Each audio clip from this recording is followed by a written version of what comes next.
এদেশ আমাদের ধর্ম, আমরা হিন্দু মুসলমান যা যা ধর্ম শেষে পালন করবো, এটাই হচ্ছে আমাদের আজকের, এই হচ্ছে আমাদের উদ্দেশ্য।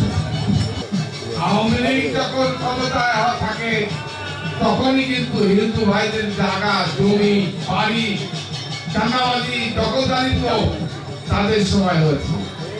আমি আপনাদের বলছি 1991 থেকে 96 সাল পর্যন্ত বিএনপি ক্ষমতা ছিল, আপনাদেরকে আমরা পাহারা দিয়েছি।